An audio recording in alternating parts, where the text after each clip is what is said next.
សមាគមសម្ព័ន្ធយុវជនដើម្បីសន្តិភាពនិងអង្គការសង្គមស៊ីវិលក្រៅរាជរដ្ឋាភិបាលបានរួមគ្នាជាមួយ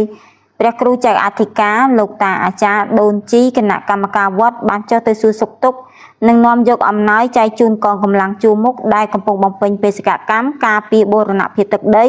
នៅតាមបន្ទាត់ព្រំដែនក្នុងខេត្តឧត្តរមានជ័យកាលពីថ្ងៃទី11ខែមិថុនាឆ្នាំ2025ថ្មីនេះសមាគមសម្ព័ន្ធយុវជនដើម្បីសន្តិភាពដឹកនាំដោយលោកបណ្ឌិតឌឹមសុខុនអគ្គលេខាធិការសមាគមបានរួមដំណើរជាមួយមន្ទីរព័ត៌មានខេត្តឧត្តរមានជ័យនិងអង្គការសង្គមស៊ីវិលក្រៅរាជរដ្ឋាភិបាល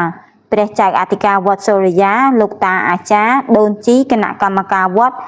បានចុះសួរសុខទុក្ខនិងនាំយកអំណោយគ្រឿងឧបភោគបរិភោគទៅចែកជូនកងទ័ពជួរមុខឈរជើងបំពេញបេសកកម្មការពារបូរណភាពទឹកដីតាមបន្ទាត់ព្រំដែននៅក្នុងខេត្តឧត្តរមានជ័យចំនួន2គោលដៅផ្សេងគ្នាទី1នៅប៉ុស្តិ៍នគរបាលការពារព្រំដែនគោកជុកគោគីនិងទី2កងទ័ពវីរៈសេនាតូចលេខ406ឈរជើងនៅប្រាសាទតាក្របីការពារបូរណភាពទឹកដីប្រឆាំងនឹងចោរឈ្លានពានជ្រុលនិយមមួយចំនួនតូចចង់បានប្រាសាទតាក្របីដែលជាវត្ថុអច្ឆរិយៈរបស់បុព្វបុរសខ្មែរតាំងពីដូនតាមកដោយឥតអៀនខ្មាស់ក្នុងឱកាសនោះប្រតិភូអមដំណើរសមាគមបាននាំយកគ្រឿងឧបភោគបរិភោគនិងសម្ភារៈអំណោយដែលត្រូវប្រគល់ជូនកងកម្លាំងនោះរួមមានអង្ករ1050គីឡូក្រាមប្រេងឆាចំនួន10កេសធំមីចំនួន46កេសទឹកបរិសុទ្ធចំនួន240យួរភេសជ្ជៈចម្រុះចំនួន10កេសត្រីខចំនួន20យួរធូបមូសចំនួន12ដុំត្រីងៀត23គីឡូក្រាមត្រីឆ្អើរ7ដុំថ្នាំពេទ្យចំនួន70បន្ទះនិងថវិកាចំនួន2,18,000រៀលសកម្មភាពនេះមានគោលបំណងក្នុងការជំរុញឲ្យយុវជនមានចំណាប់អារម្មណ៍រួមចំណែកក្នុងការជួយសង្គ្រោះសង្គមសម្រួលទំនាក់ទំនងល្អរវាងសមាគមអង្គការសង្គមស៊ីវិលនិងកងកម្លាំងប្រដាប់អាវុធពិធីប្រគល់អំណោយបានប្រព្រឹត្តទៅក្នុងបរិយាកាសដោយភាពរីករាយនិងអំណរគុណពីកងទ័ពជួរមុខ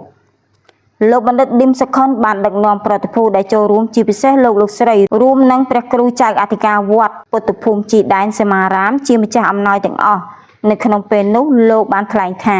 យើងខ្ញុំទាំងអស់គ្នាមានអំណោយដែលប្រគល់ជូនក្នុងពេលនេះគឺផុសចេញពីទឹកចិត្តចូលរួមផ្ដល់នូវកម្លាំងចិត្តដល់កងទ័ពដ៏អង្អាចក្លាហានរបស់យើងដើម្បីផ្សារភ្ជាប់សមរភូមិមុខនិងសមរភូមិក្រោយនេះជាសកម្មភាពដែលបង្ហាញពីការរួបរวมគ្នារវាងសង្គមស៊ីវិលនិងកងកម្លាំងប្រដាប់អាវុធដើម្បីគ្រប់គ្រងនិងលើកទឹកចិត្តដល់បងប្អូនកងកម្លាំងដែលកំពុងបំពេញបេសកកម្មការពារជាតិមាតុភូមិយើងខ្ញុំទាំងអស់គ្នាសង្ឃឹមនិងជឿជាក់លើសន្តិភាពនិងសន្តិសុខជាតិរបស់បងប្អូនកងទ័ពជួរមុខដែលកំពុងលះបង់ដើម្បីការពារទឹកដីខ្មែរយើងខ្ញុំមានកិត្តិយសយ៉ាងខ្លាំងក្នុងការចូលរួមលើកទឹកចិត្តនិងបង្ហាញនូវភាពចូលរួមសាមគ្គីជាតិយើងជាមួយគ្នានោះដែរកងកម្លាំងនគរបាលការពារព្រំដែននិងកងទ័ពដែលកំពុងឈរជើងនៅជួរមុខ